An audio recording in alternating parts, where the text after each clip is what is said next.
This is Hope in Hard Places, a podcast about real-life struggles and an ever-present God. When life gets hard, expect God to show up. I'm your host, Vicki Spencer, and I'm so happy you're here. I've experienced God's goodness during some of the toughest seasons of life. And though it may have felt really bad, God was always up to something really good. If you're in a hard place, don't lose hope. Look up and listen in. Welcome back to Hope in Hard Places. As we close out our series on fear, today I want to talk about a different kind of fear. It's a fear that's actually good and foundational to our faith. I'm talking about the fear of the Lord. When I say that phrase, what pops in your head? Is it an angry God that causes you to tremble in terror? Or a magnificent God who's worthy of our praise? If it's one of anger and dread, then I hope you listen closely today. God is not a mean, angry God who wants you to shake in fear. No, He's a holy God with all power and authority who loves you fiercely. The fear of the Lord is an attitude of pure reverence, respect, and awe for God because of who He is. It is void of all pride and bows in the presence of His holiness and righteousness, while recognizing His authority, power, and majesty. It is foundational to our relationship with God, and it sets the standard for how we live our lives. And it is not an outdated or ancient concept. We might live in a cancel culture that is void of reverence for God, but that doesn't change who God is or how He wants us to live our lives. We're called to stand out, not blend in. Fearing the Lord means living in reverence to Him. And that's going to collide with the world's way of doing things. And that's okay. That means you're doing things right. Sure, it might sound more fun to march to the beat of your own drum, but where will that life approach take you? And who is actually leading you there? In 2 Corinthians 4:4, it says, "The God of this age," that's Satan, "has blinded the minds of unbelievers so that they cannot see the light of the gospel that displays the glory of Christ, who is the image of God." The enemy's approach is always the same. Keep people blinded of who God is and unaware of His great love for you. If he can keep people so wrapped up in themselves, their quest for wealth, power, and success, then they'll miss out on the one thing that matters most, Jesus. So they walk around thinking they're ruling their own world, while the enemy silently pulls their strings like a puppet. This supposed freedom is actually the enemy's way of keeping people in bondage. In contrast, God has an amazing plan for our lives, but He won't force it on us at all. He doesn't pull our strings or try to trick us into following Him. He gives us the freedom to choose. And God is worth choosing and worthy of all we have to give.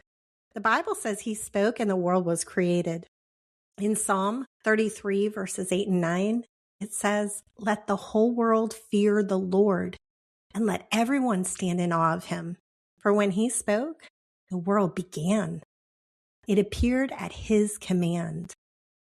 That's pretty powerful.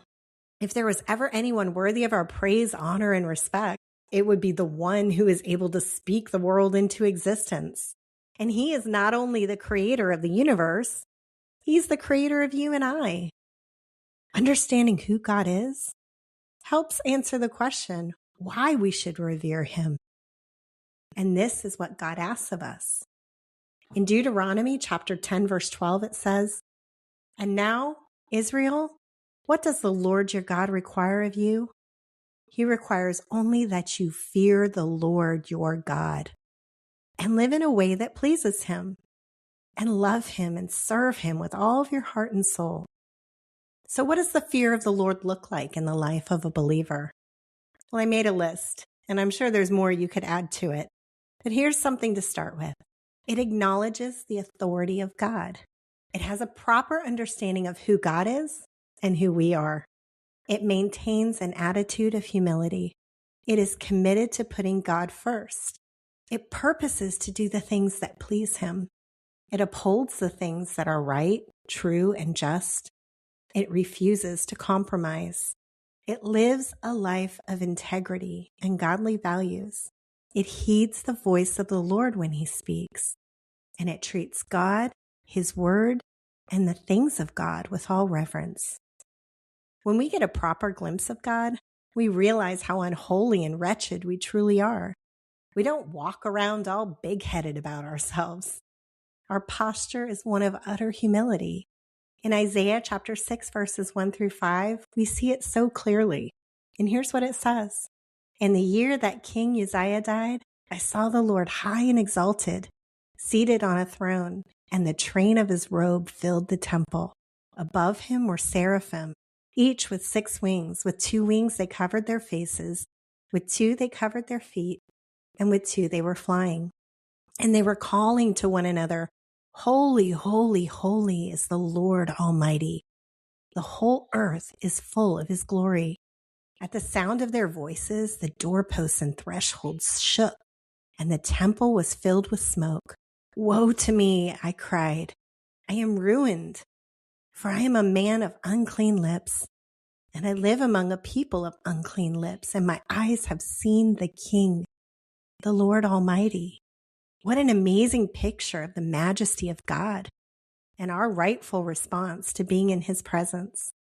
Like Isaiah, we are undone, aware of how unclean we are in the presence of a holy God. And we see other examples in the Bible as well.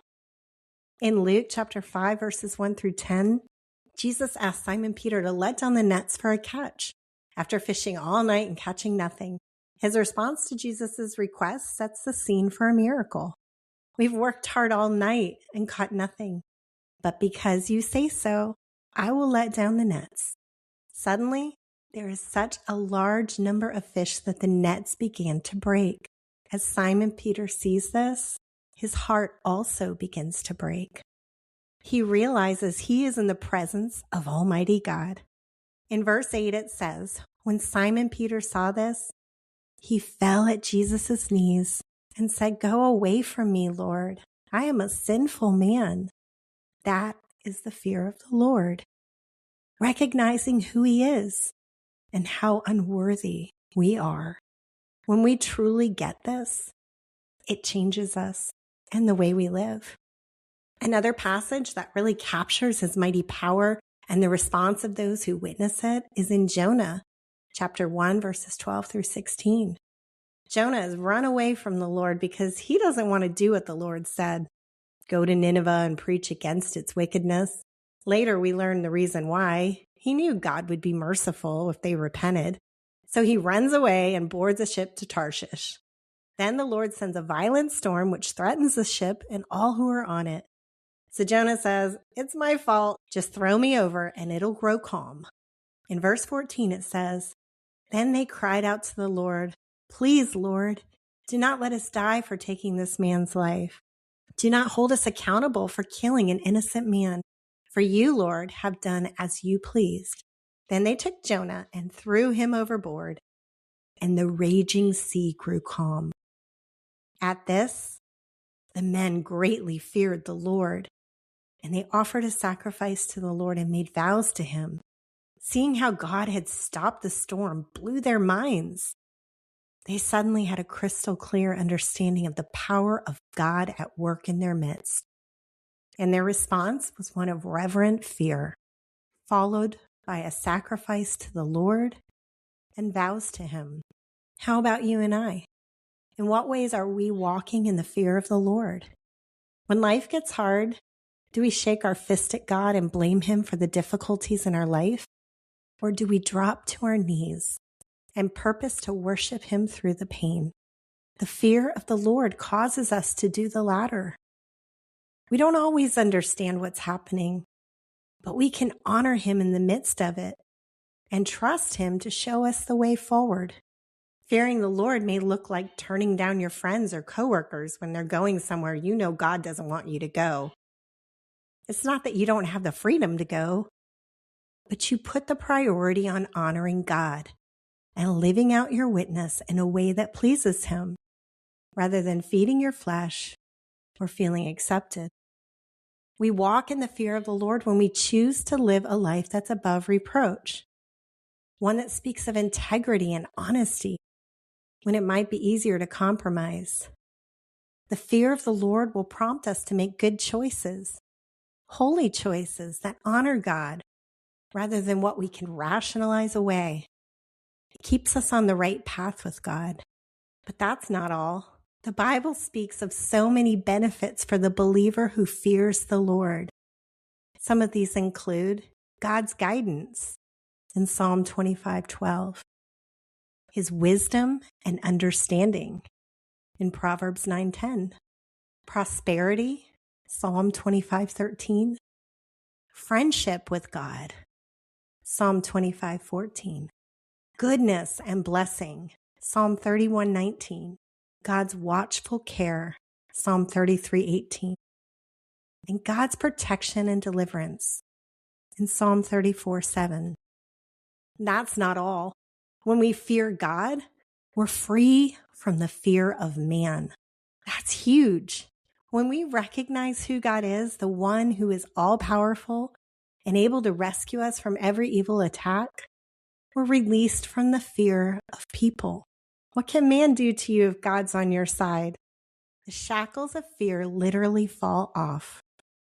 I can't help but think of David in 1 Samuel 17:45. David said to the Philistine, "You come against me with sword and spear and javelin, but I come against you in the name of the Lord Almighty, the God of the armies of Israel, whom you have defied." He's like, "Goliath, your weapons are no match for the mighty God I serve." I love that. In closing, I just want to encourage you, as I encourage myself, to walk in the fear of the Lord.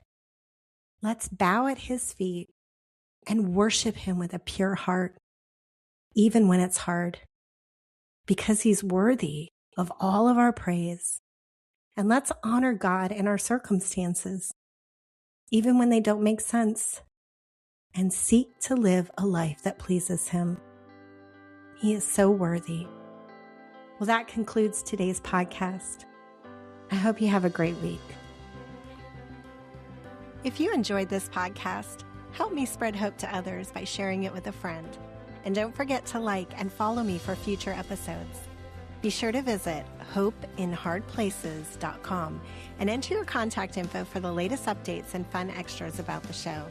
I'll see you again right here next week. Until then, may the God of hope fill you with all joy and peace as you trust in Him.